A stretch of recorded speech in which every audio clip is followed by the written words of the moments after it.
Bom, eu vou começar então já, né? E eu queria ressaltar do nosso encontro anterior, né? Dois aspectos importantes das estrelas. O primeiro deles é o fato de que nós fizemos uma associação das estrelas com os anjos, para quem se lembra, né? Onde as estrelas são, de fato, os corpos, vamos dizer assim, físicos dos anjos, né?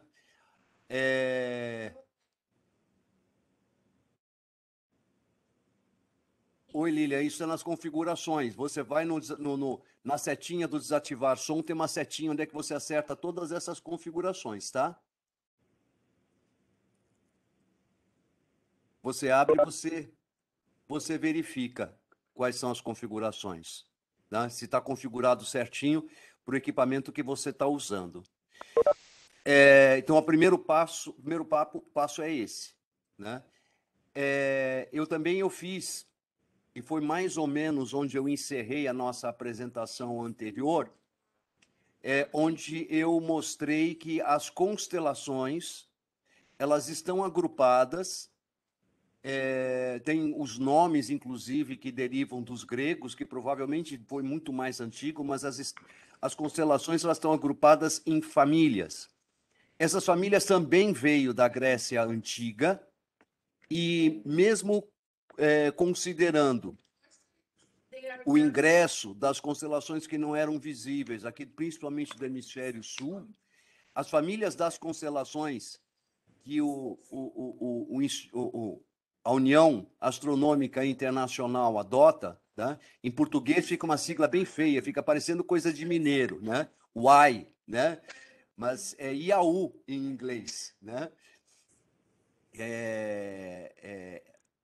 Essa sigla. E eles adotam, por alguma razão mágica, por alguma razão mística, eles adotam os mesmos padrões que os gregos utilizavam anteriormente, tá? Exatamente os mesmos padrões. Significa que são as mesmas famílias. E aí cabe a gente fazer uma investigação dessas famílias e a gente tentar compreender por que essas famílias estão agrupadas desta forma, né? Quais são as constelações? Inclusive, é interessante, não existe muito material na internet, apesar de existir, não existe muito material na internet sobre essas famílias, né? Sobre por que os astrônomos adotam essas famílias, quais são essas famílias, né? Precisa de uma pesquisa um pouco mais minuciosa, né? Um pouco mais detalhada para a gente encontrar essas famílias, tá? Mas vamos em frente, tá? Antes da gente começar, eu gostaria de fazer um pequeno merchandising, tá? Todos vocês sabem que eu dou aula, eu tenho uma plataforma, que essa plataforma ela parece estar escondida, mas não está, né? Com cursos extremamente regulares, constantes, né? Vários cursos disponíveis. Aqui no começo já estão os próximos, né? Estão em andamento no momento esses dois cursos de astrologia de predição, que é previsão, onde eu coloco os métodos combinados. O intermediário, tá? Os dois têm vagas disponíveis. Começa amanhã o curso de astrocartografia e astrolocalização, também tem vagas. E aí os próximos cursos serão em dezembro. Aí eu tenho o Mundial, vou começar a sinastria, é curso novo, e vou dar o avançado de astrologia tradicional. Esse avançado é para quem já está em andamento, tá? No Facebook e no Insta, eu coloquei essa grade de cursos para 2021, 2022, para quem quiser se programar, né?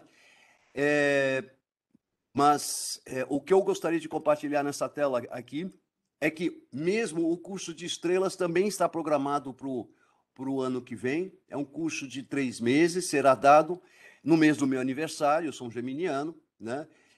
Será dado a partir de junho do ano que vem, por 3 meses. Então, esse mesmo curso de estrelas, com todas as constelações desenvolvidas, com uma série de considerações, tanto místicas, como as considerações também práticas, com relação às estrelas, mas com uma ênfase principalmente nos autores antigos e não nos autores novos.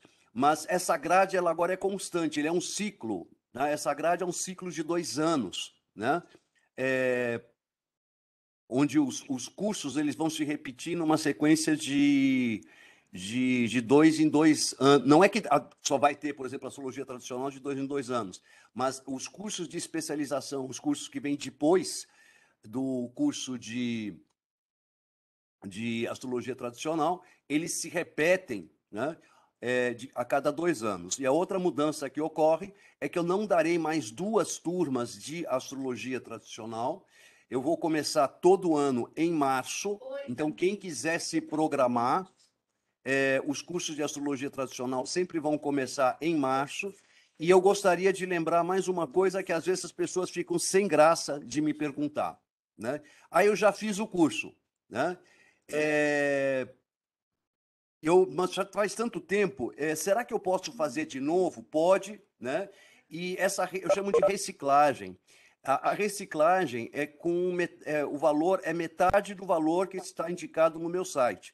Então, se, por exemplo, o curso de astrologia tradicional, você fez o 2 e você quer refazer o 2, o pagamento por Pix é R$ 760, você vai pagar metade disso, né? Qualquer um dos meus cursos podem ser reciclados, tá? E todos os meus cursos estão com certificado.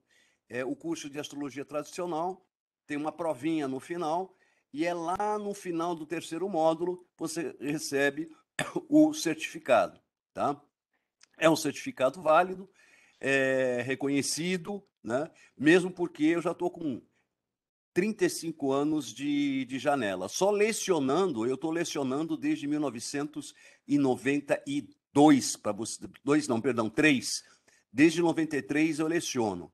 E praticar, usar astrologia profissionalmente desde 1986. Então tem bastante tempo que nós estamos trabalhando aí, tá? Chega de propaganda, vamos lá. Famílias de constelações, tá? Eu escolhi para trabalhar hoje a constelação do Touro, e vocês vão perceber exatamente por que eu resolvi utilizar a constelação do Touro. A questão é que estas famílias, né, eu organizei de uma forma diferente. Em vez de colocar as constelações que dela fazem parte, eu coloquei uma outra ideia, né? Porque é o que, de fato, o conjunto das constelações remete. Então, as constelações que fazem parte da família da Ursa Maior, é só olhar no meu clipe anterior, né? Correspondem aos hiperbóreos, quer dizer, um povo que esteve aqui conosco antes, né? As primeiras escolas de mistérios que surgiram, inclusive na região da Irlanda, né? Corresponde, para quem é estudioso da mitologia nórdica, celta, tá? Ao povo dos Tuatha de Danann. Tá? A família de Perseu corresponde a um período cultural seguinte, que é o período persa-hindu, né? Que também é bastante antigo. E a família de Hércules, ela corresponde ao período, né? Ao período de evolução da humanidade, evolução do homem, evolução cultural, do período de Atlântida, o surgimento das tecnologias. A família zodiacal, né? Que tem as 12 constelações são diferentes dos 12 signos, tá? Mas eu vou fazer uma pergunta já para vocês. A família zodiacal, né, onde se passam os 12 trabalhos de Hércules,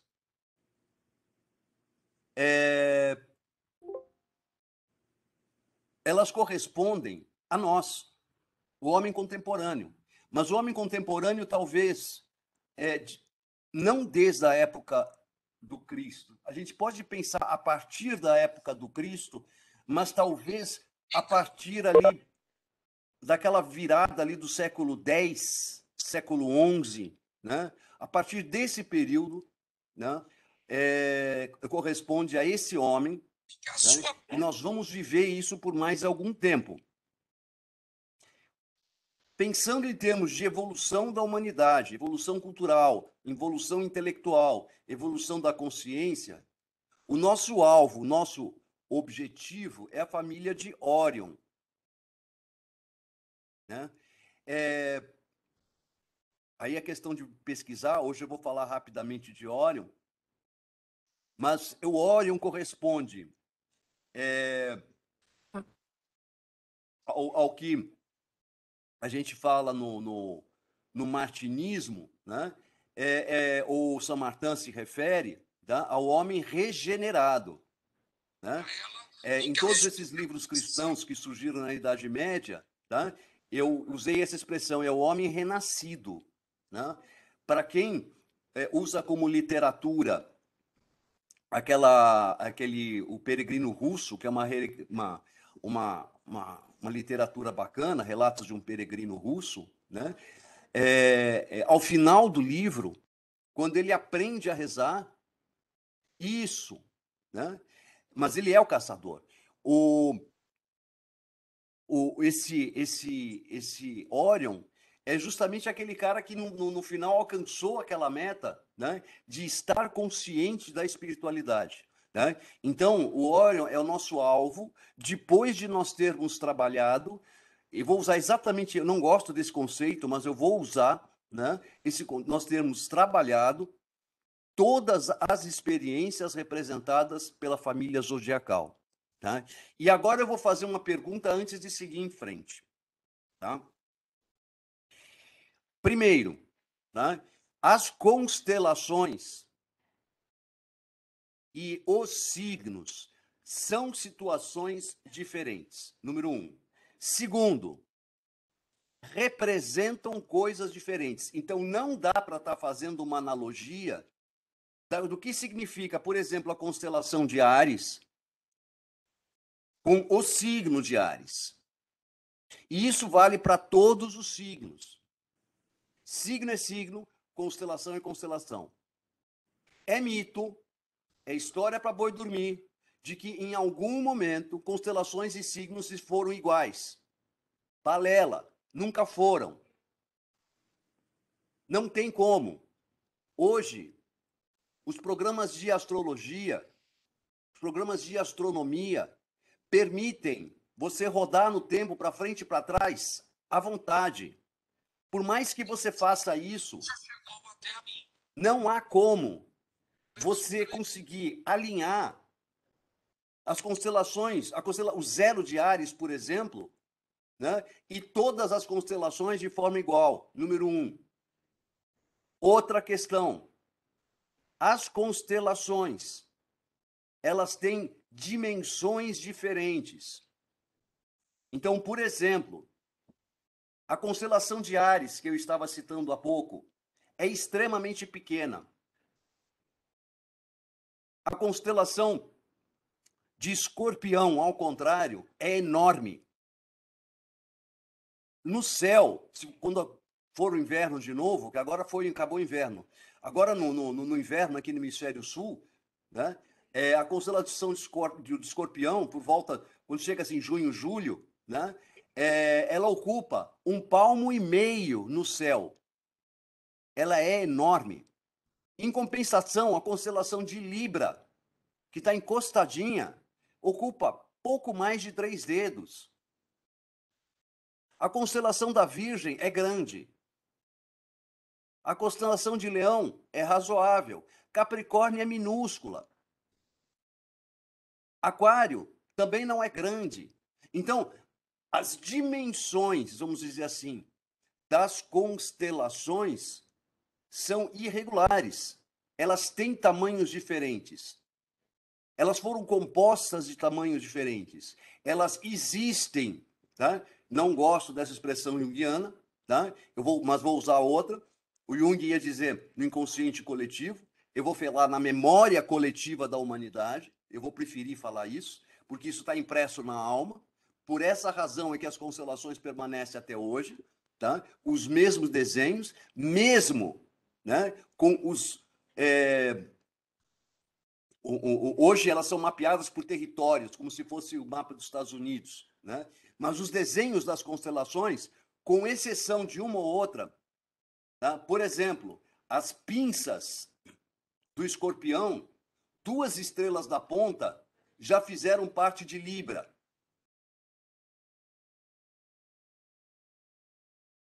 Tá? Na verdade, a constelação de Escorpião e Libra e Virgem, elas têm uma história em comum. Tá? Vou deixar vocês pesquisarem, não vou falar a respeito, não. Tá? Então, a primeira pergunta que eu coloco para vocês, né, é, em função de que nós já conversamos, por que será que, uma vez que existam as constelações no céu, o zodíaco surgiu muito mais tarde. As constelações têm referência às constelações no céu do período caldeu. Então, eu estou falando ali, período documentado em 1700 AEC. O zodíaco, enquanto régua, ele surge no século 3 a.C. Então, tem uma diferença enorme. Então, mesmo nessa época, já não batia. Tá? Aí eu faço a pergunta: por qual razão que foi feito essa cópia, esse Ctrl+C, Ctrl+V dos nomes e da ordem das constelações zodiacais, que são muito antigas, provavelmente foram legadas pelos nossos instrutores, né? Os tais anjos que caíram, que não caíram, que na verdade desceram. Né? Por que o zodíaco, as constelações, os signos do zodíaco, têm os mesmos nomes? Por que existe essa correspondência entre as constelações e os signos? Ou será que não existe correspondência, é uma coincidência? Isso é uma pergunta que eu quero colocar para vocês, eu queria que vocês pensassem e fossem me respondendo. Tá? Pode abrir o microfone.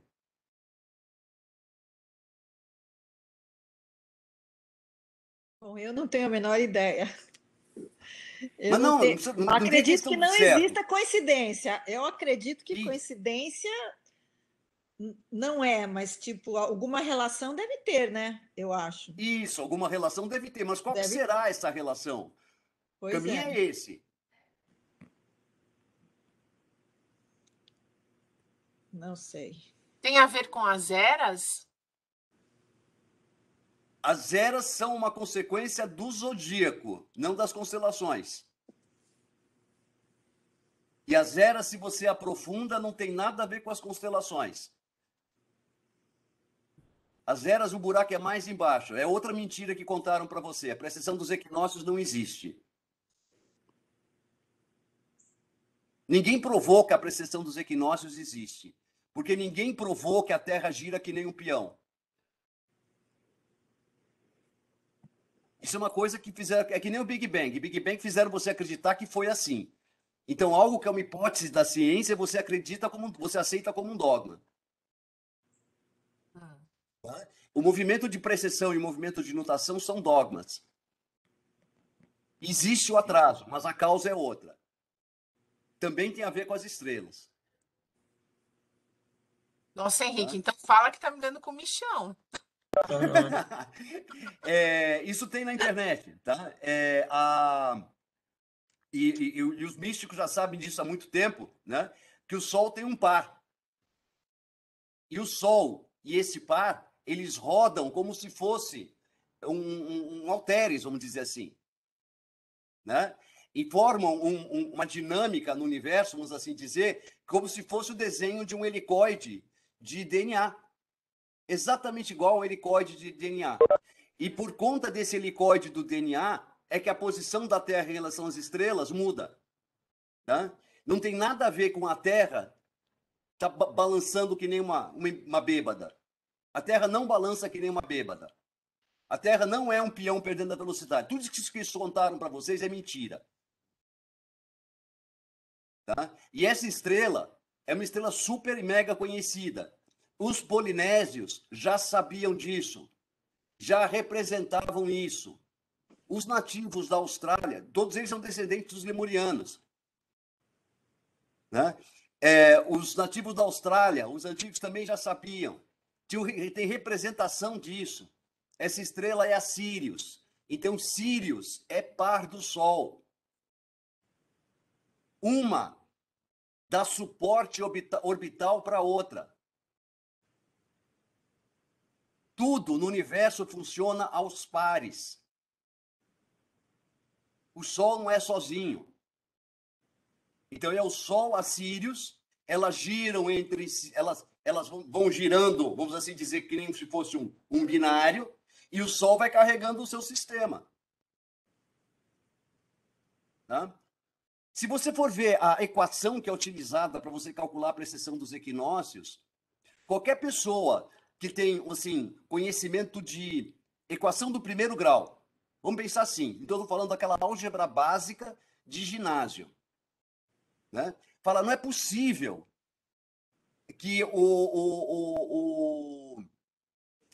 na astronomia se calcule a precessão dos equinócios desse jeito. É uma constante que você tem que atualizar a cada 100 anos. Eu, quando vi a precessão dos equinócios na minha escola de marinha mercante pela primeira vez, eu cheguei para o professor, falei, professor, tem alguma coisa errada aqui. Não é possível que, com todas essas constantes astronômicas que a gente acabou de aprender da Lua, você venha me dizer que a constante da precessão dos equinócios seja isso. Não, mas é isso que é lecionado. Ele me mostrou nos livros. Me mostrou o valor para 1800, na época ele estava em 1900, para 1900 e 2000. Na verdade, de 100 em 100 anos. 2100 tem que atualizar de novo. E não pensa que os astrônomos sabem qual vai ser o valor em 2100. Eles vão aferir. Aferir com o quê? Se a gente não sabe, vai medir o quê no céu? Quando você mede qualquer coisa, você vai medir uma parede, você põe um zero em algum lugar. Onde é que você vai botar o zero no céu? Esse zero de Ares é outra falácia. Que é quando começam os equinócios. Ele existe no tempo, mas ele não existe no espaço.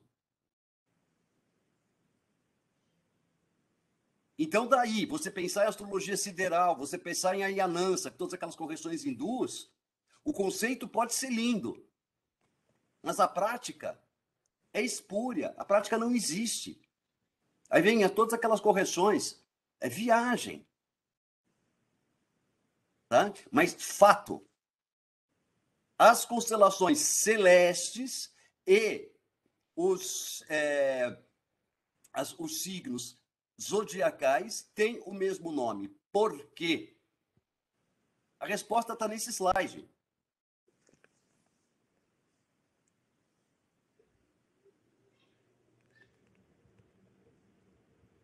Olha, parece que você está sugerindo que foi o homem contemporâneo quem deu o nome às constelações. Diga, Francisco, quer falar alguma coisa? Ah, não está me ouvindo? Estou te ouvindo, sim. Ah, não, parece que se você fala que a resposta está no slide, Sim. então é o homem contemporâneo quem deu o nome às constelações, é isso? Eu não entendi. O homem contemporâneo? Deu nome às constelações? Não, não foi bem assim. Tá? Mas vamos lá. Eu disse que tem Hércules que executa os 12 trabalhos. Não foi isso que eu falei? Sim. Tá? Mas onde é que ele executa os trabalhos? Os 12 trabalhos dele são executados, né? Ele é um semideus. Vamos lembrar isso, que ele é um semideus. Isso que é muito importante. Tá? Que na mitologia, Perseu, Hércules e Órion, todos são semideuses, mas nasceram de forma diferente. Hércules é filho de um deus com uma mortal.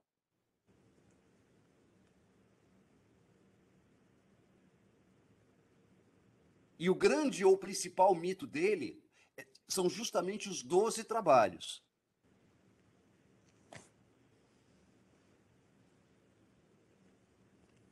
Com aqueles 12 trabalhos, ele ganha um prêmio.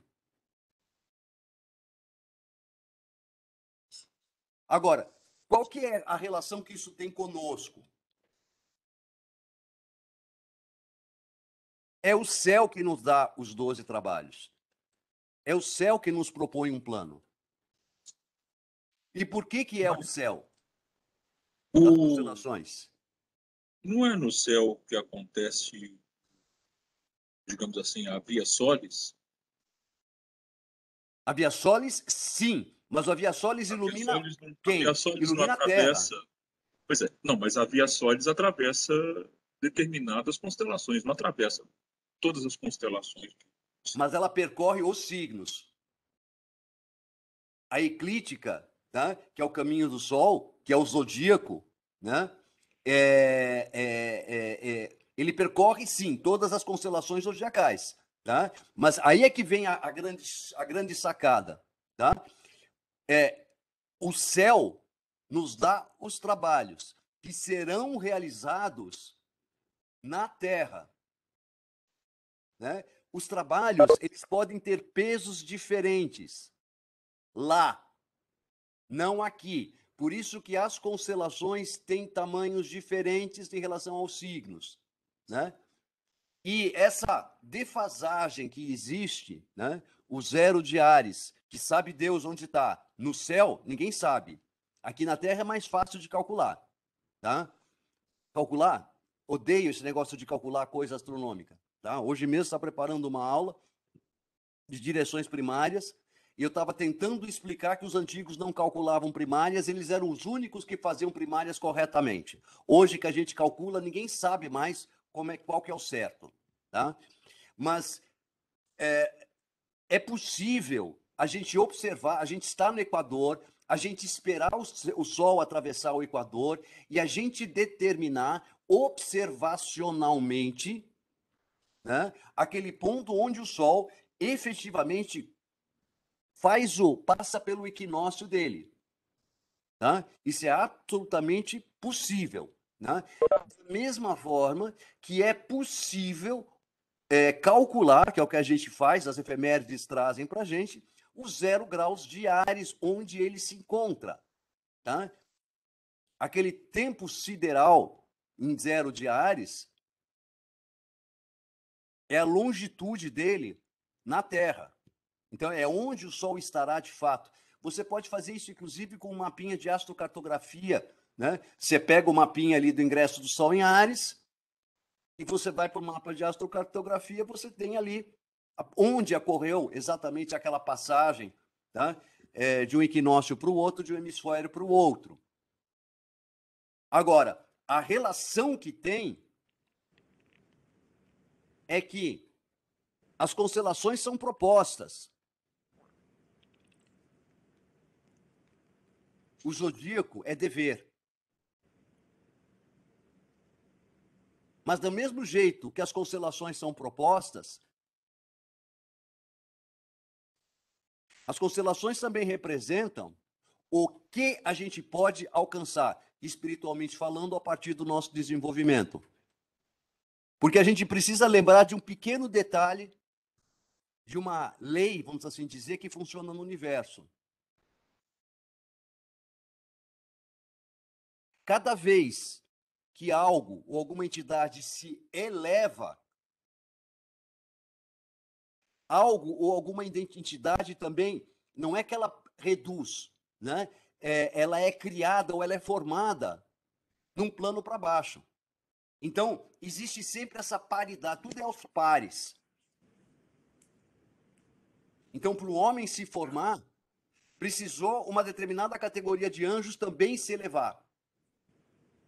Só que à medida que o homem se eleva e vai trazendo coisas para cima, algumas outras coisas, elas também vão descer. Então, é um trabalho. Den Rudyard mostra isso, a astrologia da personalidade, de uma forma formidável, isso. Tá? Através de um diagrama. Tudo que é formado de um lado, forma do outro. Então, se sutiliza de um lado, e o trabalho da família zodiacal, do signo zodíaco, é o processo de sutilização, é o desenvolvimento da consciência,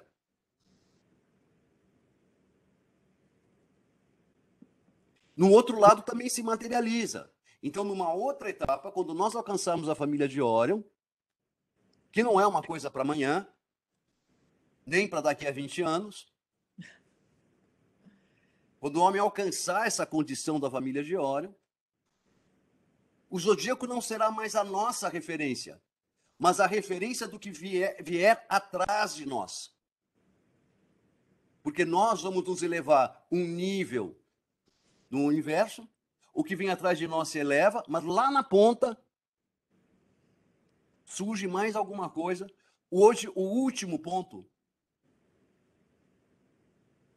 são os minerais. E são eles que contêm tudo aquilo que nós temos que passar aqui na Terra. O código da Terra está inscrito nos minerais. Não apenas nos cristais, mas nos minerais. Alguém quer perguntar alguma coisa? O Henrique viajou na maionese legal de novo. Complicado mesmo, hein? O que vamos fazer com os minerais? Como fica isso? Não, entendeu? deixa os minerais de lado por enquanto. Deixa isso para Então, tá uma bom. outra Que eu me encho apresentação. de pedra aqui, ó. Eu vivo cheio de Só pedra. não se cerca de pedra preta, tá? De Deixa as preta. pedras Tem pretas as sempre pretas para baixo da espalhadas cintura. aqui em casa. Isso, tá? Ela não é ruim, mas ela é sempre para baixo da cintura, nunca acima da cintura. Então vamos lá. O que a gente precisa, o que eu gostaria que vocês entendessem nesse slide, tá? É exatamente essa relação da família de Hércules, né? Que vamos colocar entre aspas, gera as constelações, que por sua vez, vibracionalmente, tá? Porque vamos lembrar que vocês acham que foi alguém que falou? Não. Vamos pensar assim, tem um cara chamado Micael que está sempre buzinando na nossa orelha. Provavelmente foi ele que falou, olha, agora vocês vão descobrir ou inventar o zodíaco. Né? Aí surgiu o zodíaco em cerca de 300 ou 330, não tenho bem certeza, antes da Era Comum. Tá? Não existia o zodíaco antes disso. Existiam as constelações. Tanto que Ptolomeu, no Tetrabiblos, as referências de Ptolomeu no Tetrabiblos, elas não são com relação ao zodíaco. São com relação ao céu de fato. As estrelas que compõem as constelações. Porque era a referência mais comum para ele. O zodíaco não estava 100% implantado. O zodíaco surgiu entre os árabes, surgiu na escola de Alexandria. A gente acha que a astrologia nasceu pronta.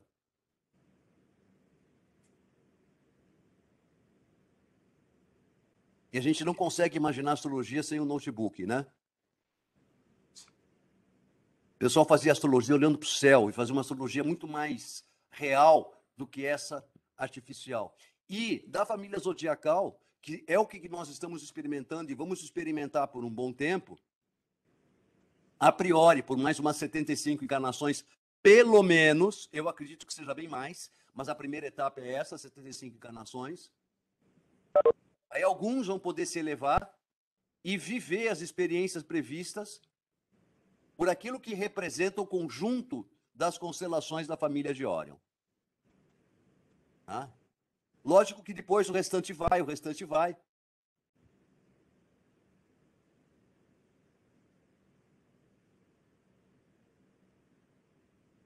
Se não me engano, tá na Bíblia dizendo que enquanto tiver uma ovelha desgarrada, eu estarei aí para buscar. Eu não acredito muito nisso, né? Porque eu penso numa outra coisa, que o universo não tolera desperdício.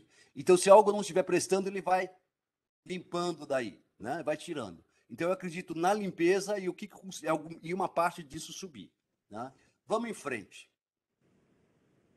Eu prometi para vocês falar de uma constelação e eu escolhi a constelação de Touro. Aí eles vão pensar, por que o Touro? Minha filha ficou toda feliz por uma taurina. Papai, você vai falar do meu signo. Não, Sossô, eu não vou falar do seu signo.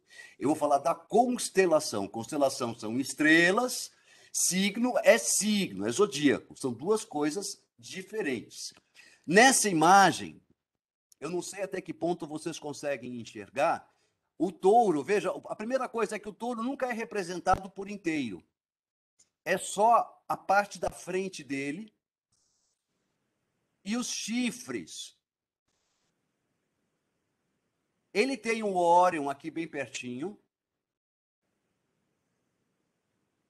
É interessante as constelações que estão perto dele. Perseu está logo aqui em cima. E uma outra estrela outra constelação extremamente importante, que é Auriga,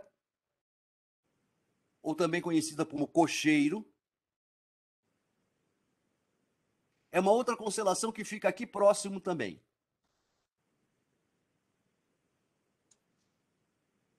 Essas constelações próximas, elas compartilham mitos entre si, por isso a proximidade delas.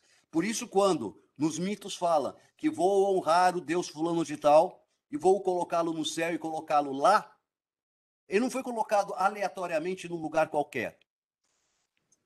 Ele foi colocado num lugar onde tivesse associado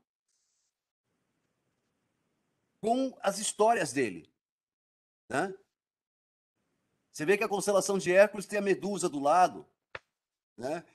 Andrômeda fica perto de Perseu, né? Tudo fica mais ou menos juntinho, né? Por isso, para quem quiser aprender a olhar para o céu, se tiver essas ideias dos mitos em mente, né, e conseguir fixar as principais estrelas, a constelação do Perseu, por exemplo, e a constelação de Órion, no hemisfério sul é Órion, no hemisfério norte é Perseu, né? São os principais grupos de estrelas a partir dos quais você puxa direções e acha quase tudo no céu. Né? Touro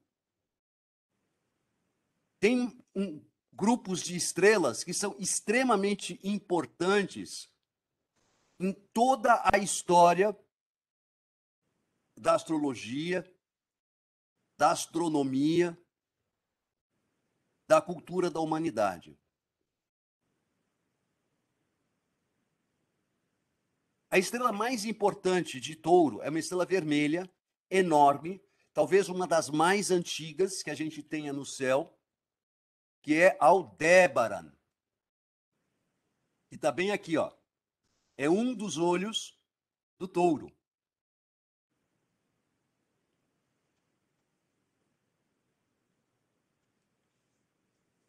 Eu vou primeiro dar o nome das estrelas.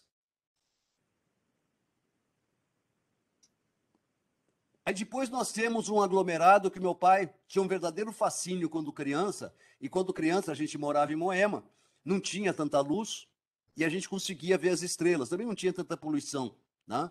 Lá na final da década de 60, meu pai gostava de mostrar as Pleiades.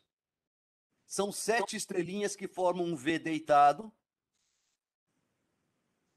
onde a mais brilhante delas é a Alcione.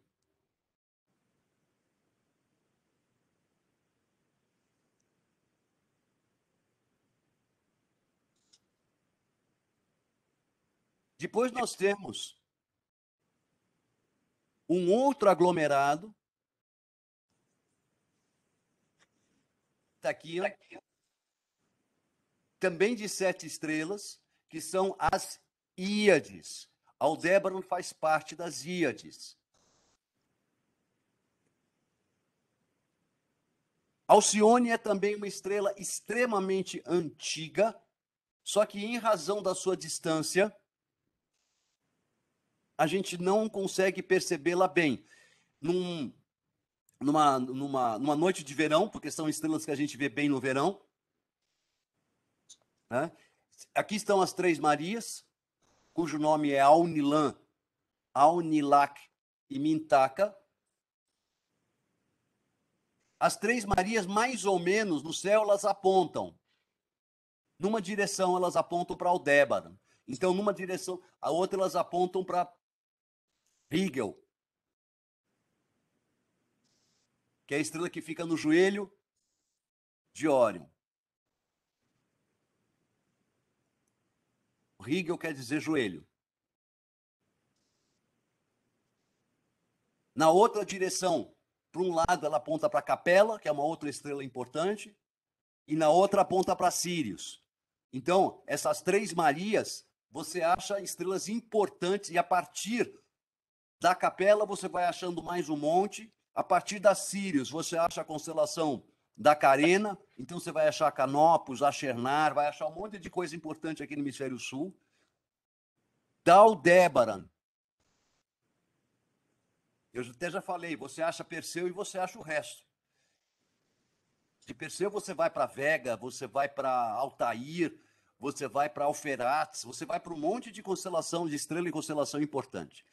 Voltando para o Touro.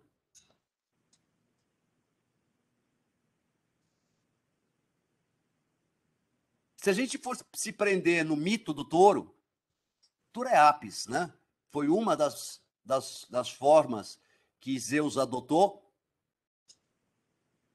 para poder gerar,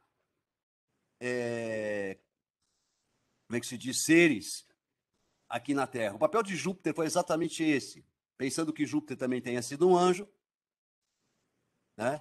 Se a gente for pensar que Júpiter procriou, vamos dizer assim, com tudo quanto que é ninfa aqui na Terra, a gente pode pensar de uma forma um pouquinho mais distanciada que Júpiter foi responsável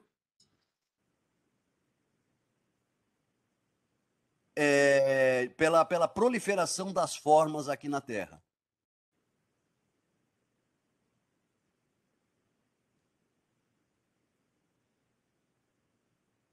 E Touro, inclusive, tem um mito também o mito de Europa, que também está associado ao Touro. Tem vários mitos associados ao Touro. Mas esse Touro ele faz a ponte entre a auriga. Quem que é o cocheiro? O cocheiro, auriga, é o homem autoconsciente.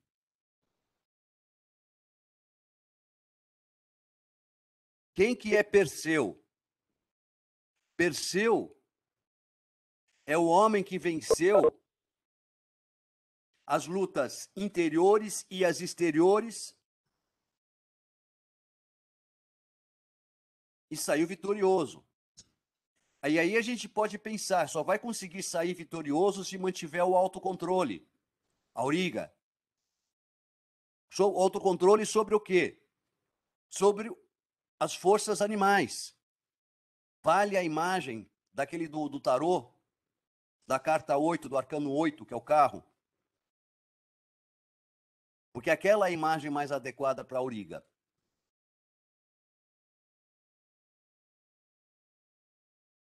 O touro representa exatamente essa ponte. A constelação do touro representa exatamente essa ponte entre o divino, o sagrado e o humano. De um ponto de vista um pouco mais espiritual, ele representa a transição da era de Saturno para a era de Júpiter, da era de Cronos para a era de Júpiter. Então, aquelas histórias, né, onde Zeus destronou Cronos, Zeus começa a realizar o seu trabalho, figurativamente falando, a partir de Touro.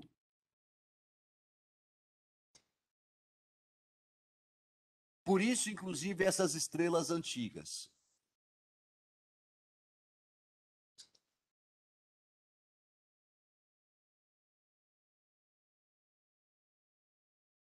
Deixa eu fazer um comentário só para vocês terem uma ideia. Aldebaran, que está aqui, ó, se vocês forem olhar no mapa astrológico, Aldebaran está em torno de 10 graus de Gêmeos. Hoje. Alcione Está bem no comecinho do signo de Gêmeos, em torno de 0. Mas é da constelação de Touro. Então aí vocês estão vendo a defasagem. Tá?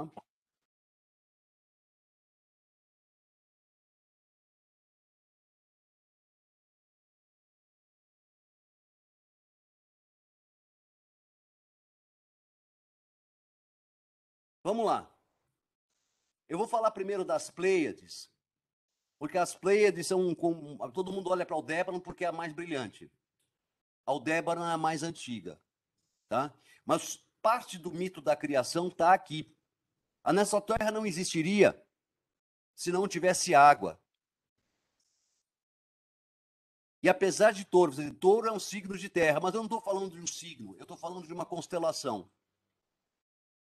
Estas dois aglomerados estão associados com chuva. As Pleiades, elas têm aquele, vamos assim dizer, elas são conhecidas como as estrelas que choram, porque eram irmãs,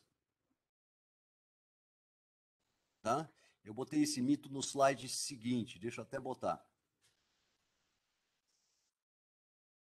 As Pleiades eram filhas de Pleione e Atlas. Então, olha, elas eram do tempo de Saturno, do tempo de Crônios, do tempo dos titãs. Tanto que Aldebaran representa um titã. Né? E as filhas, né? Vocês podem pesquisar os 7 irmãs, Maia, Electra, Taigetes, Téropo, Mérope, Seleno e Alcione. Elas foram raptadas por um rei e Hércules a libertou como um dos seus trabalhos. E veja, elas foram perseguidas por Órion, que estava fascinado pela beleza delas.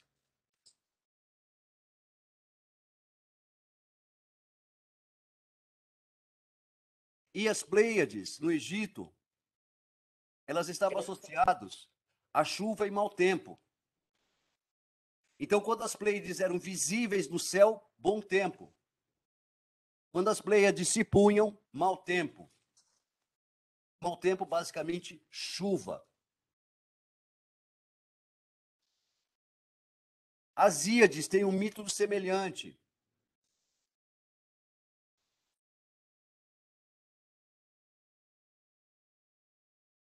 Só que é um mito mais simples. É uma relação fraterna, né? Diz que elas tinham muito amor por seu irmão Ias, e quando ele morreu, enquanto caçava, suas irmãs afligiram-se tanto que nunca mais pararam de chorar. Né? Eclipses acontecendo aí, você pode contar com inundação. Né? Mas, na verdade, o papel inicial delas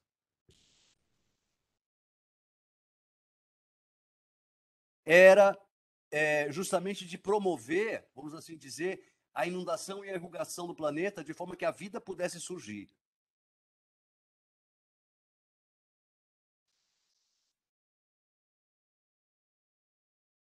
Tá?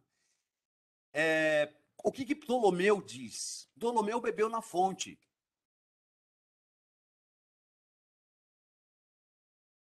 E Ptolomeu, Manilos, Doroteus e Álvidas são os autores importantes para quem quiser pesquisar estrelas, são os principais autores da antiguidade a quem a gente deve procurar pesquisar.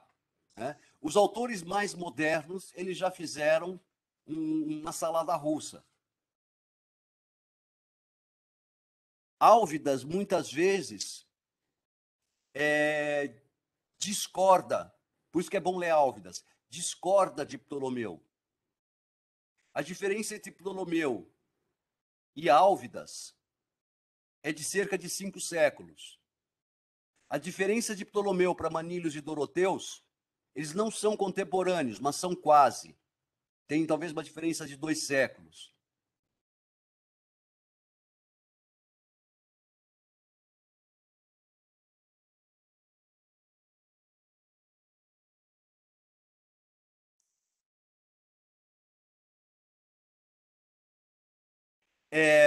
Normalmente, as estrelas de uma constelação, elas agem de forma similar. Então, o Ptolomeu diz que esta constelação tem uma combinação de Vênus com um misto de Saturno. Só que à medida que a gente vai avançando, a gente vai vendo que não é bem assim, porque ele começa a destacar as estrelas. E a gente estudando todas as constelações, a gente percebe que mesmo que a constelação tenha uma interpretação comum, ponta de chifre, olho, cauda, tem uma interpretação diferenciada. Ponta de chifre, cauda, geralmente é ruim.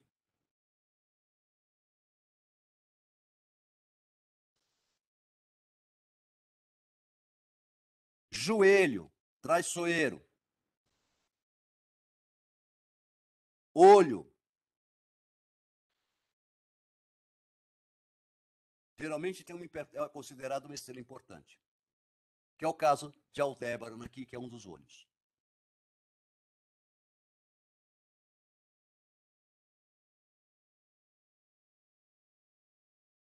Para quem trabalha com astrologia mundial,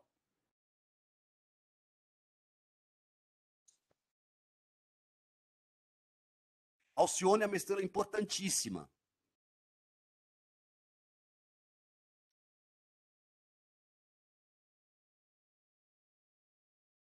Então, em conjunções importantes, principalmente eclipses acontecendo com Alcione, elas vão prenunciar, em primeiro lugar, conflito. O atentado em Entebbe foi resultado de um eclipse que tinha acontecido um pouco antes, conjunção com Alcione. A guerra do Afeganistão começou, a primeira, antes, aquela que os russos entraram com Alcione. Os americanos entraram, eclipse com Alcione. O atentado do World Trade Center, um pouco antes, tinha havido eclipse também com Alcione. Então, ações subversivas, conflito,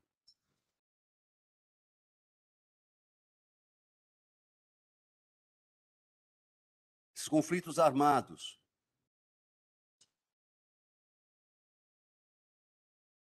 morte de dirigentes, não necessariamente líderes, também é associado a Alcione. Alcione traz notícia ruim. Em astrologia mundial, Alcione traz notícia ruim. Notícia ruim que vem por debaixo dos panos. A subversividade, eu não preciso daquele tal de anão. Tá? Aquilo que normalmente o pessoal fala do anão é exatamente a Alcione que faz. Tem mais uma, mas a Alcione é a principal.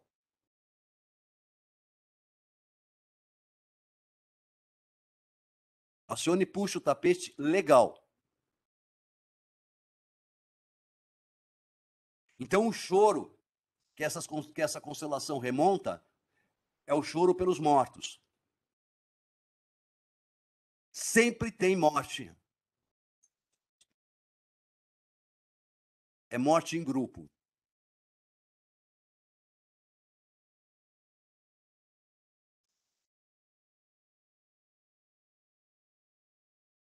Aldebaran já tem um pique diferente.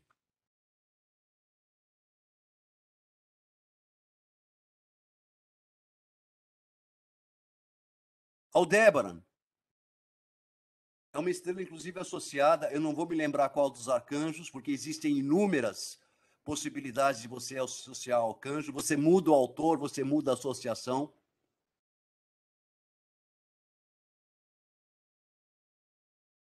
Mas é uma estrela que oferece honra, eloquência, 0 graus e porcaria de Gêmeos. Está bem no comecinho de Gêmeos.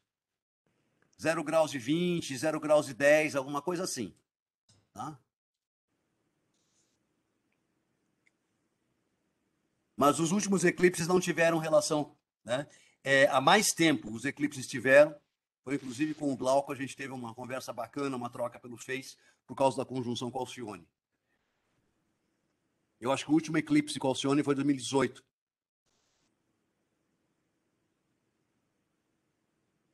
Alcione traz honras públicas, só que Aldébaran é uma daquelas estrelas que tem o mas. Lembra que eu comentei que as estrelas, algumas estrelas dão, te cobram, e se você não fizer do jeito delas, te puxam? Aldébaran é uma delas. Porque os efeitos que Aldébaran oferece raramente são duradouros.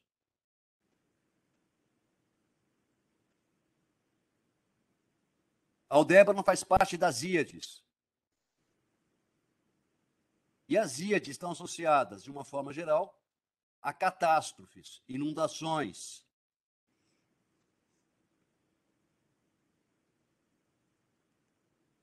mudanças climáticas importantes.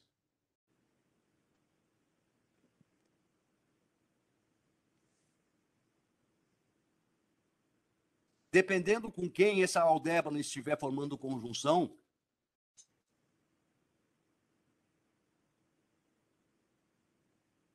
e conjunção de Aldébaran é meio grau, tá? A Lua ela pode indicar, inclusive, problemas físicos, acontecendo na segunda metade da vida, da segunda metade para o último terço. Aldébaran com Marte, ela pode trazer violência. Só que nunca é sozinho.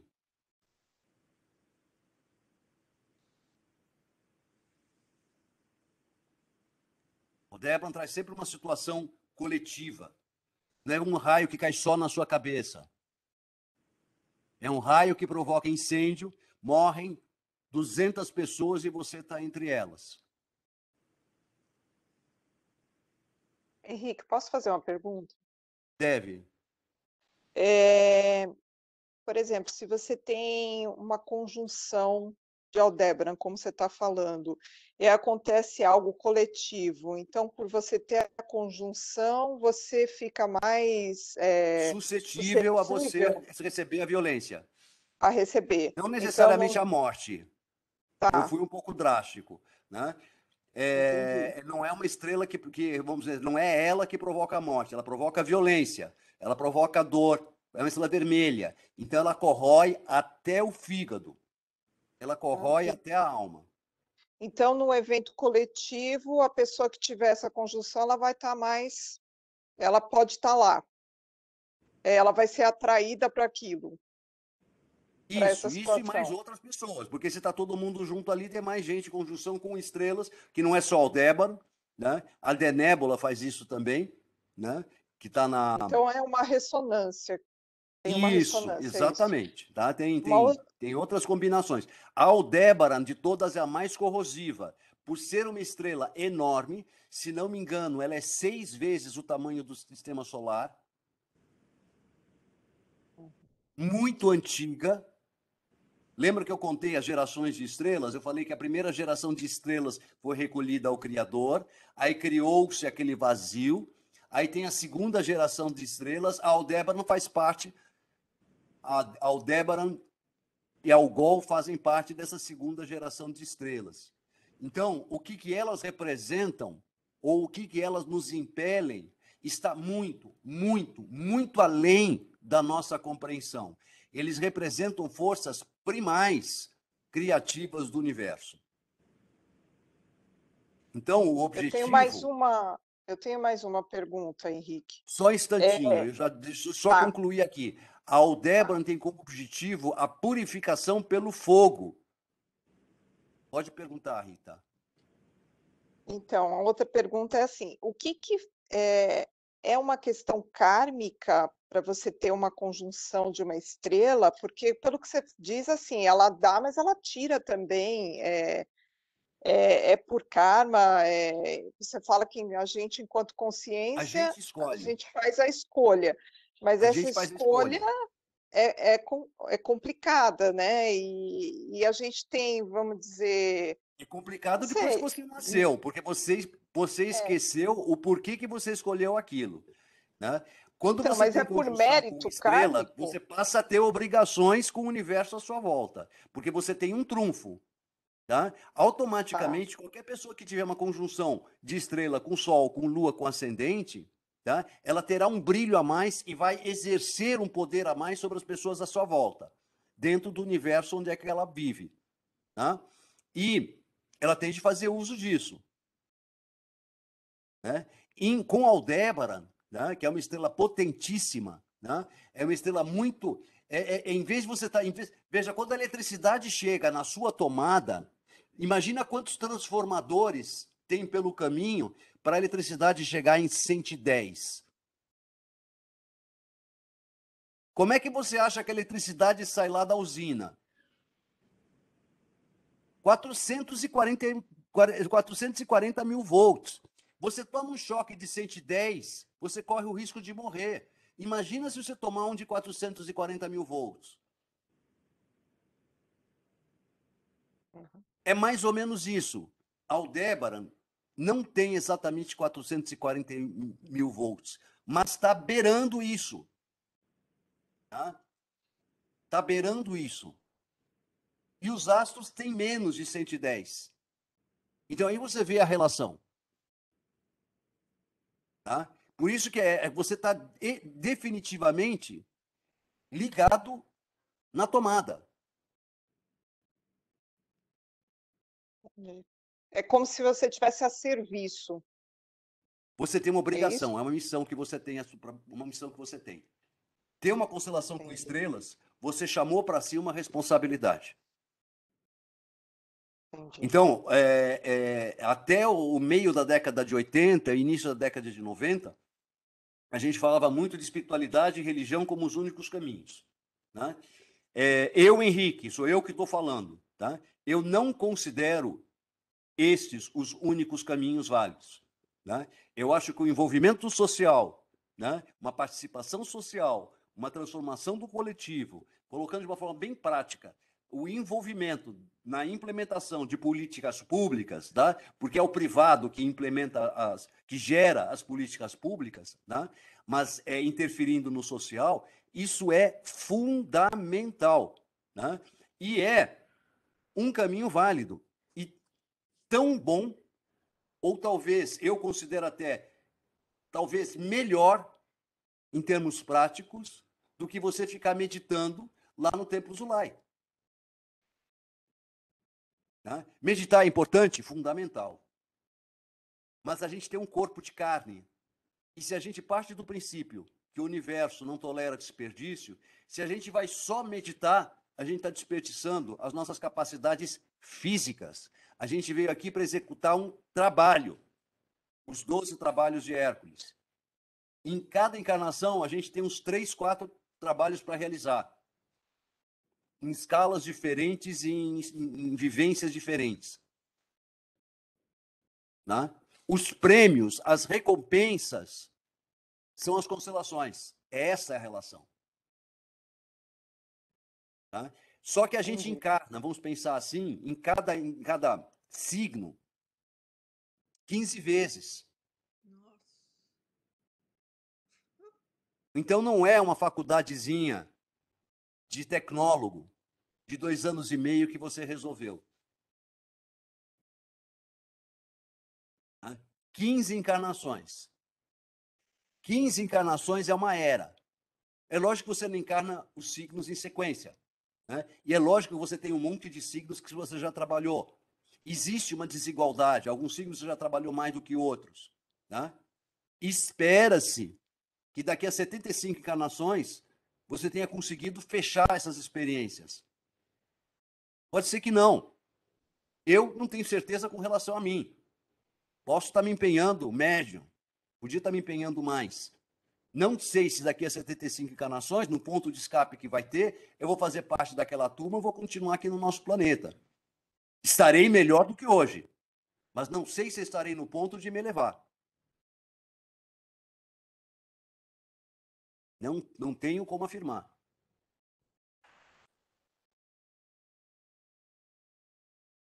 Ah, minha esposa falou que eu não vou não, porque eu faço bullying com as pessoas, mas tudo bem. A esposa respondeu lá da cozinha. Tá? A esposa é participativa. Tá? Agora, independente disso, né, o que o Morin dizia? Né? Morin bebeu da fonte. Mesmo que ele não tenha colocado a bibliografia, a maneira com que ele descreve os roteiros interpretativos dele, quando você conhece alguns autores, não dá para conhecer todos, mas alguns autores da antiguidade, você consegue perceber até o estilo, tá, de onde o Morin buscou esta ou aquela informação. E Morin diz que numa interpretação de uma estrela, o astro é mais importante que a estrela. Por quê? Porque o astro está mais perto. O astro diz respeito a uma experiência, vamos dizer assim, acessível. E geralmente não é algo complicado de você viver. A estrela, ela não vai mudar, isso é muito importante, a interpretação do astro. Ela só vai oferecer um canal a mais, indicar um caminho, uma oportunidade e um eventual desfecho. Então, é o significado da estrela que flui pelo astro, e não o contrário. Então, o astro é um funil, vamos pensar assim. Tanto que as estrelas soltas, né? Eu tenho Sírius, por exemplo, não faz conjunção com nada. Eu tenho um astro, se não me engano, Sírius é 14 de câncer, se não me engano. Mas eu tenho um astro a 10 e tenho um astro a 18. 17,54. Então, nenhum dos dois tem relação com Sírius. Então, a Sírius é importante no meu mapa? Não, porque não forma conjunção. Só a conjunção é importante, porque precisa dessa estreita relação.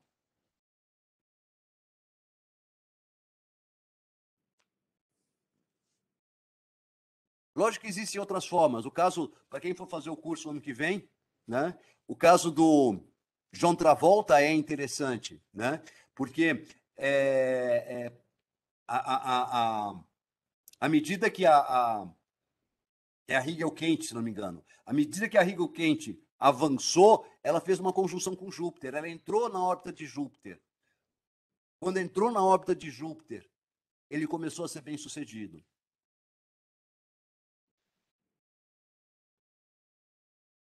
Tá? Mas antes disso, a Hegel quente não tinha papel nenhum. Então, tem várias condições. Não é que tem progressão. É o movimento real delas.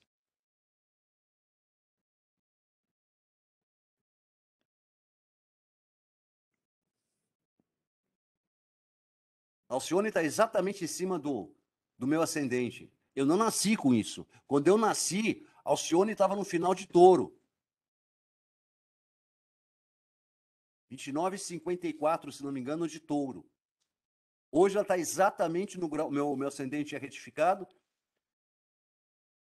Está exatamente em cima do meu ascendente. E vai permanecer o resto da minha vida. É bem um Dal desce, porque Alcione é outra daquelas estrelas antigas.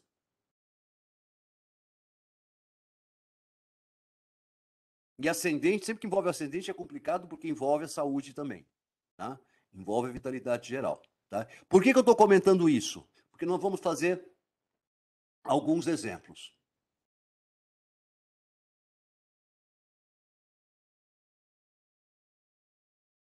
Jaqueline Kennedy. Ela tem Aldebaran, se não me engano, a 20 minutos de arco, conjunção com Júpiter. Para a gente entender primeiro, antes da gente falar da Aldebaran, primeiro a gente precisa entender do Júpiter. Porque o que a Aldebaran representa vai fluir por esse Júpiter. Esse Júpiter está exilado, na 7, não é o signo da cúspide da 7. A disposição de um Mercúrio combusto, que está à disposição do Sol. Então, tudo isso leva a crer que tudo que esse Júpiter representa não vem através dele, vem através de um outro.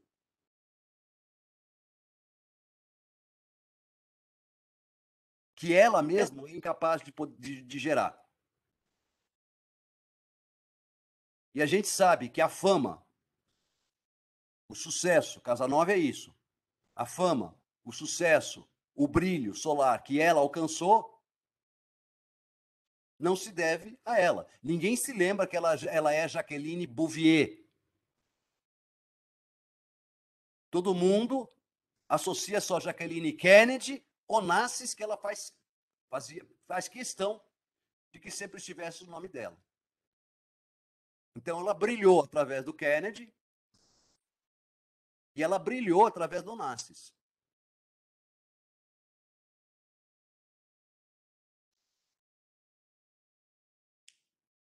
E a riqueza ou o dinheiro que esse Júpiter pôde proporcionar, na verdade, é a pensão, os filhos só foram possíveis graças às benesses do marido.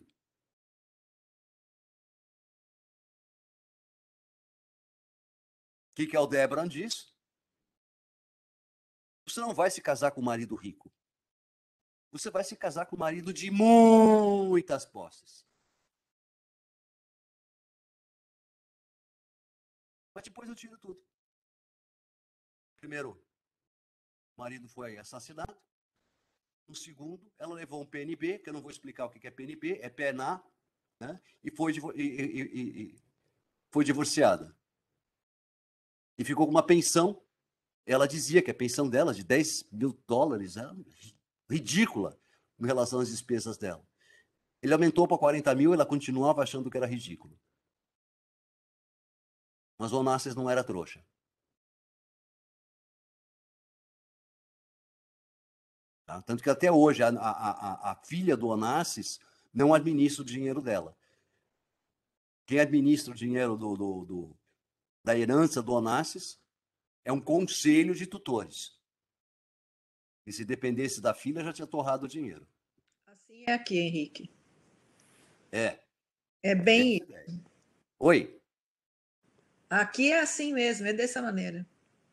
Então, e vamos lá, essa Aldebaran, tá? Vamos lá, a gente não pode dizer, né, como é que era chamado a Casa Branca naquela época, era chamado, no tempo da Jacqueline Kennedy, era chamada de Camelot. Né? Como se fosse tivesse aquele brilho, aquele glamour dos cavaleiros da Távola Redonda. Não que ela não tivesse capacidade, tá? A reforma da Casa Branca, que ela foi idealizada por ela, né? A Casa Branca era, quando eles assumiram na década de 60, né? Ainda tinha o mesmo perfil mobiliário e tudo do início do século. Então, eles fizeram uma reforma que ficou, inclusive, mais funcional, mais bonita, mais prática, né? Não que ela não tem mau gosto, ela também tem suas qualidades. Mas o faz-me rir, o din-din, ela é incapaz de gerar. O mapa dela, por onde você for procurar, ela é incapaz de gerar. Ela depende dos outros. Ela não tem condições de estar gerando dinheiro por conta própria. E essa Aldebaran dá exatamente isso. Tá? A gente também, essa Aldebaran, tá? Veja que ela era sempre retratada de óculos escuros, né? Ela sempre queria se esconder. Tudo bem que isso tem a ver com esse ascendente escorpião, né? Lenço na cabeça e sempre fugindo das câmeras.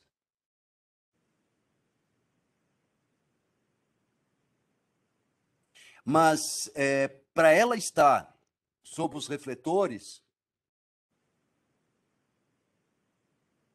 e o Júpiter, ele representa exatamente as revistas de grande circulação, né, que geralmente publicavam fofoca, intriga a respeito dela. Olha o poder da Aldébaran de novo.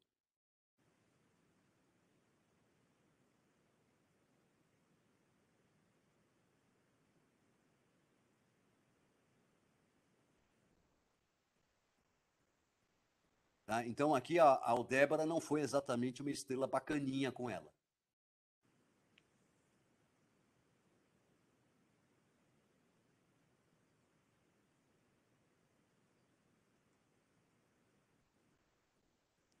Vamos mais um?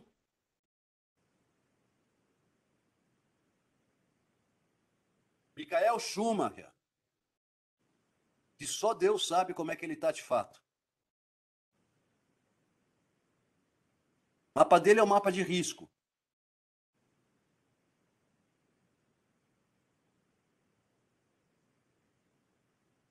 Um ascendente em touro, quer dizer, é a persistência,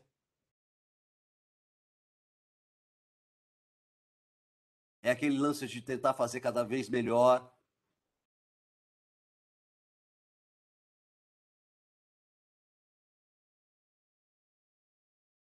Regente do ascendente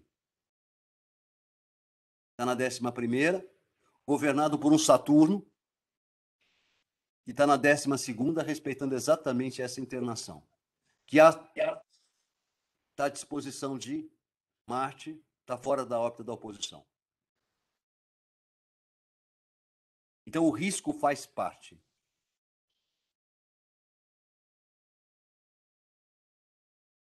Essa oposição entre Marte e Saturno, oposição não, essa relação entre Marte e Saturno não é uma oposição. É que ele está sempre correndo riscos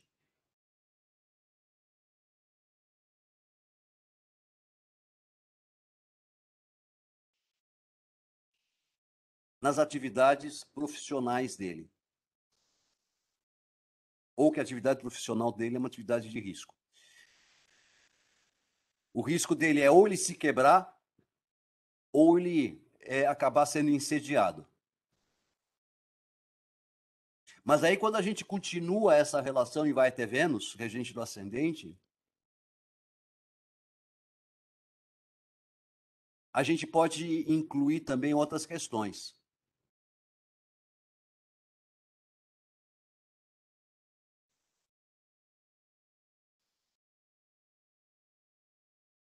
O ascendente, embora não represente exatamente a cabeça, mas mostra como a gente entra de cabeça nas situações. Embora o evento dele não seja exatamente um evento, o acidente dele não foi um evento coletivo, ele estava lazer, mas você vê que o Sol, regente da vitalidade, regente da quinta, do esporte, também está à disposição do mesmo de Saturno. Mas essa Alcione, toda vez que eu vejo a Alcione, eu nunca tenho uma boa sensação.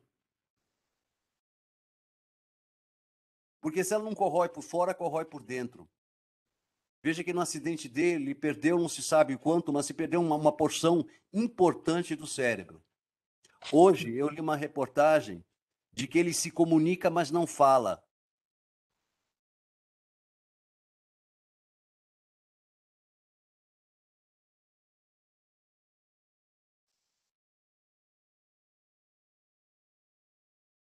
Então, veja, ele está fazendo uma coisa que ele gosta.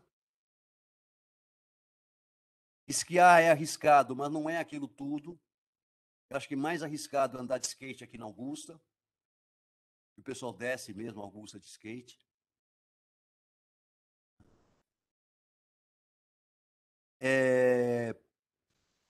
Mas a Alcione no ascendente já sugere que em algum momento da vida vai ocorrer alguma coisa grave com ele. Quando a gente faz o cálculo da duração da vida, né? Tanto que eu não acreditei que ele estivesse vivo até hoje. Na época, não. Inclusive, tem um artigo meu no blog. Eu escrevi, eu acho que praticamente na semana do acidente. Né? A minha expectativa é que ele durasse 2 semanas. O cálculo de duração da vida dele e da morte. Tá? Por isso que eu questiono hoje ainda o quanto que ele efetivamente está consciente do que está acontecendo à volta dele. O quanto que ele é só um corpo em estado semi-vegetativo. Me parece que ele perdeu 1/3 do cérebro, um choque na pedra.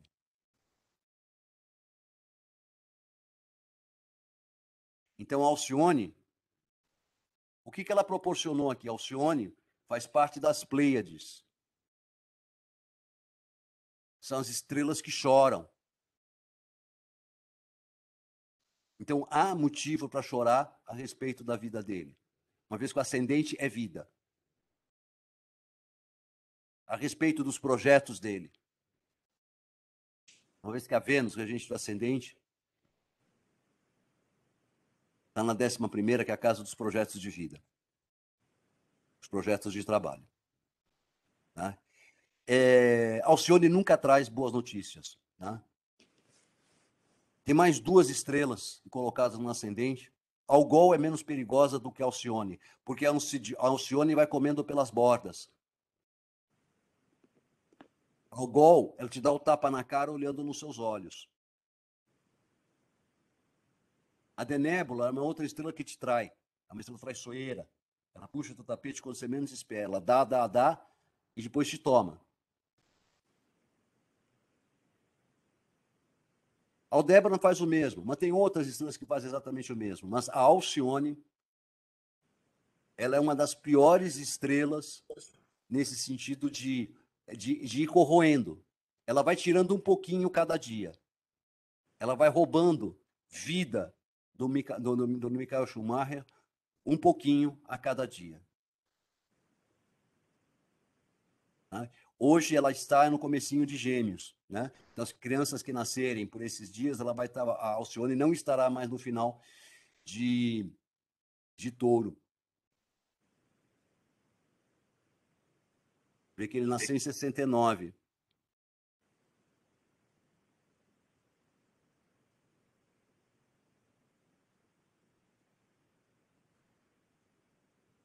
Gente, antes de abrir para as perguntas, eu já preparei o próximo tema. Terra está em ebulição. E eu pretendo discutir as erupções vulcânicas, principalmente mais que os terremotos. O Kilauea começou ontem lá no Havaí, né? Mas hoje tinha 41 vulcões ativos funcionando no planeta. Né? Notícia parece que só tem esses 2, né? Mas a Etna e tinha o vulcão na Guatemala, que eram os mais importantes. Tá? Mas este ano, desde o início do ano, né, vários vulcões importantes no Equador, na Guatemala, inclusive, no México, na Costa Rica, o próprio ali o vizinho do Kilauea, no Havaí, também deu sinal da sua graça.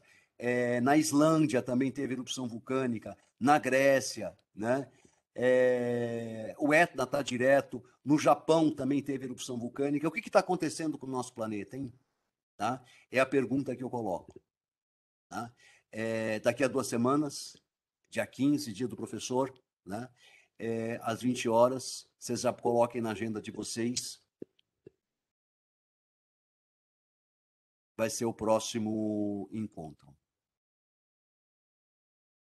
Gente, 21h25.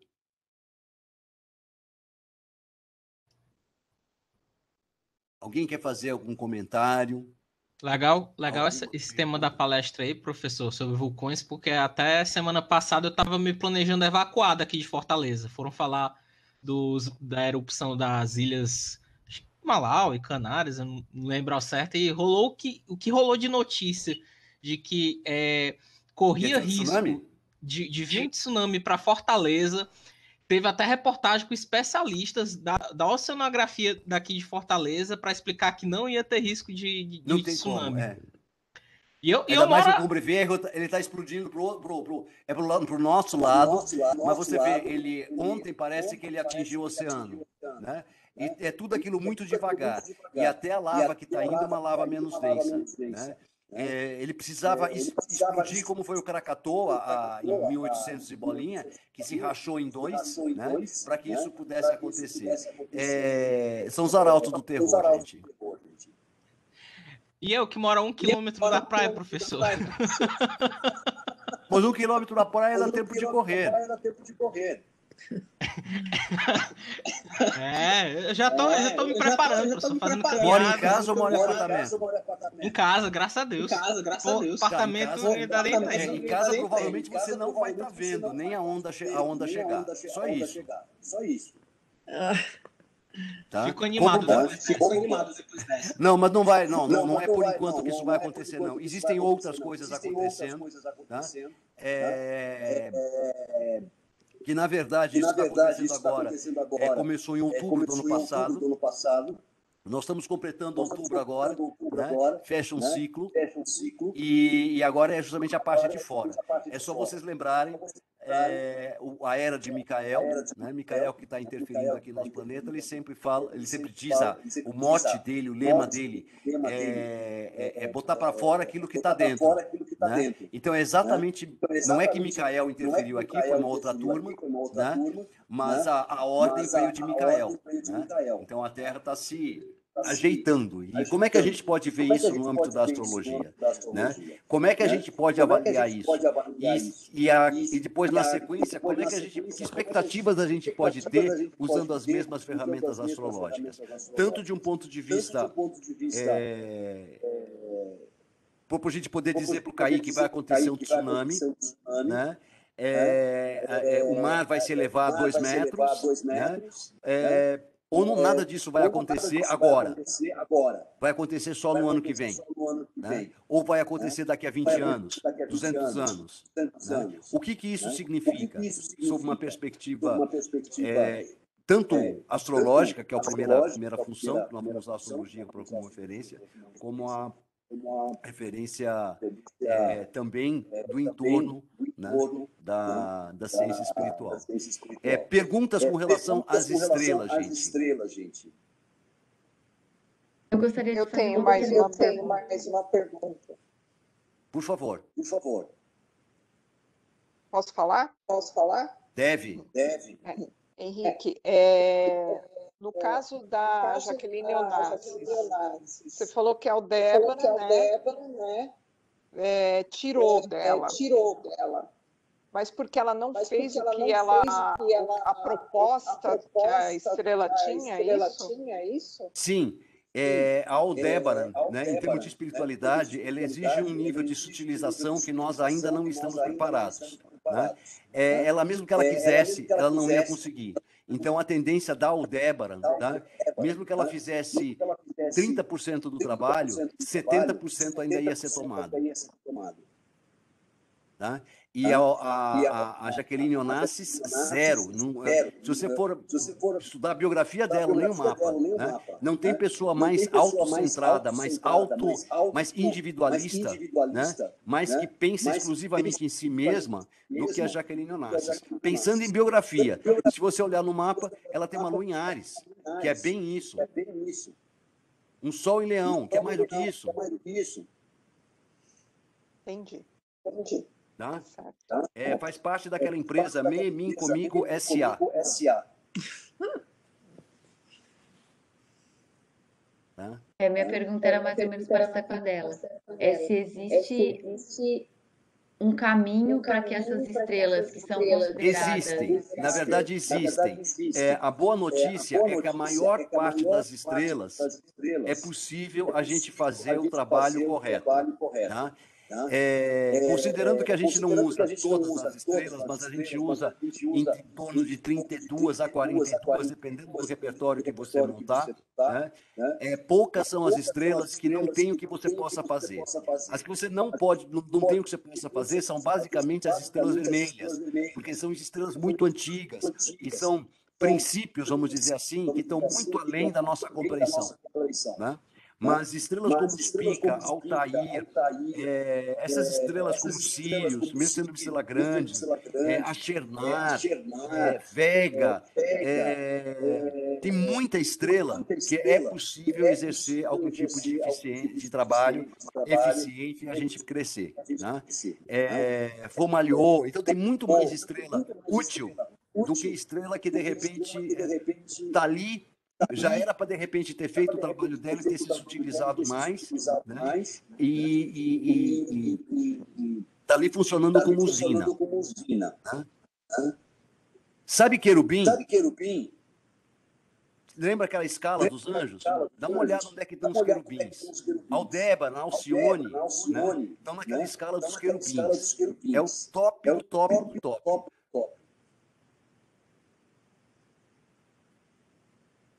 Alguém mais quer fazer uma pergunta?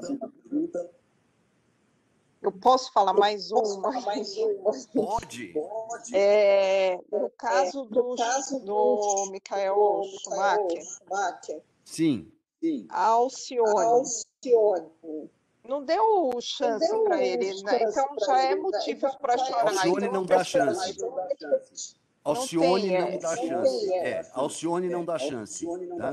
Alcione faz parte daquelas estrelas que não dão chance. Felizmente são poucas assim, tá? Algol, por exemplo, dá na cabeça da Medusa. Porque o mito é outro. A história é outra.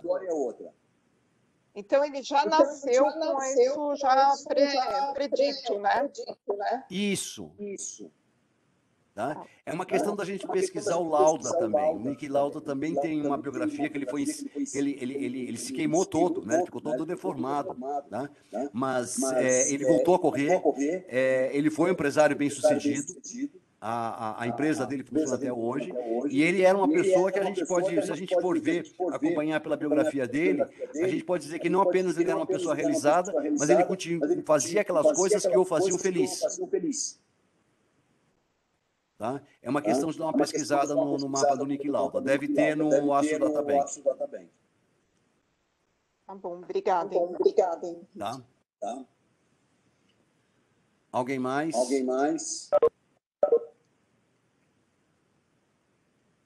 Gente, então, olha, eu em primeiro lugar gostaria de agradecer a presença de todos que estão aqui.